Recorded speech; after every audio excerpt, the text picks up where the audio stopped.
Treat for us to say hello to Coach Brian Kelly, especially a week like this when the eyes of the nation will be upon Tiger Stadium. Coach, you've been in many, many games like this. What does it feel like a couple of days out?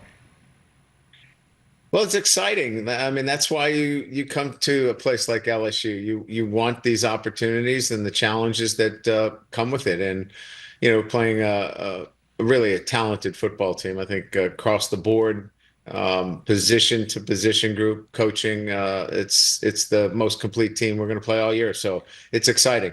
Coming off a bye, your second bye, how did you utilize this one, and does it affect anything knowing this is a little bit different than than a week where you play on Saturday night and you're right back at it the next day? Well, I think we used it a little bit differently, a little bit more recovery for our players. But look, I mean, after the LSU second half, we had a lot to work on as well. So, we had some work that needed to be done, both as coaches and players. So, spent time on that certainly during the week, and then appropriately so gave our guys a chance to recover and reset and get ready for what is an exciting week of football here in Baton Rouge and in Tiger Stadium, hosting Alabama. Coach, you get so few Saturdays off during the season. How did you spend a rare, I wouldn't call it a day off, but a day where you weren't coaching? Actually, this is the first time in a long time that I actually did some stuff around the house. So my wife has the list is now only 30 pages long of the to-do list. I made a little bit of headway with her. And then I did watch a couple of games. I watched some of the late game. I watched the A&M game and was able to second guess everything that was done out there. It felt really good. But no, I mean, it was a bit of a relaxing day, and then we got right back at it on Sunday morning. Coach, I would talk about regrets. I would regret if I didn't ask you about the to-do list around the house. I mean, what stood out in what had to be just an incredibly meaningful day? Yeah, a lot of it had to do with outdoor work that hasn't been done in quite some time. And you can imagine I'm not the most handy guy.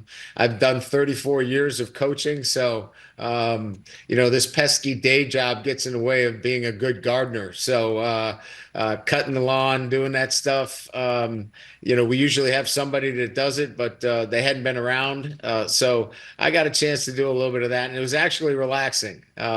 Nobody threw anything at me. Everybody was really kind, and it worked out pretty good. I don't know why I just had this image of Coach Kelly mowing the lawn. I wish I did have that picture. That would be priceless. Well, Coach, I will move on now from such mundane chores to the issue at hand here. And why don't we start with Nussmeier, because certainly you addressed his game a week ago, but how is he progressing? I know he's had some nagging injuries. What's it like for your quarterback?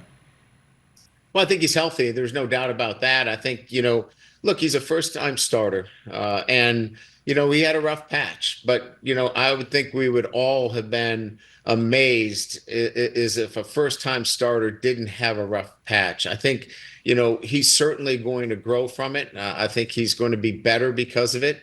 And then, as I said in my post-game remarks, I think as coaches, we have to do a better job of giving him a little bit more help. And that help in particular was, I think we've got to be more balanced. We've got to give him an opportunity that the running game helps him and assists him so he doesn't feel like he's got to make every play. I mean, he's in the top 10 or so in every category as a quarterback.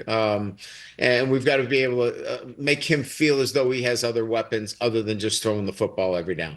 I know you want your quarterback to be confident, and not to quote the critics here, but some have said that he may be too confident in his ability sometimes, but when the position or the situation doesn't present itself properly, how do you manage a quarterback who can be great at times and you don't want to take away from what makes him unique?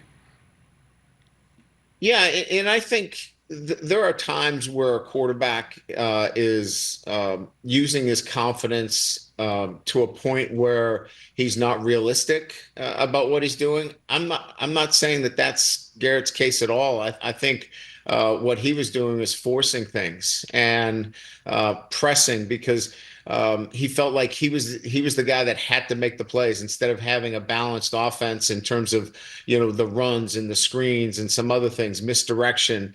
And so I take a lot of the onus on the coaches and myself of not giving him enough of that balance. So I think there are times, to answer your question, where a quarterback is forcing things and thinking that he can make every play.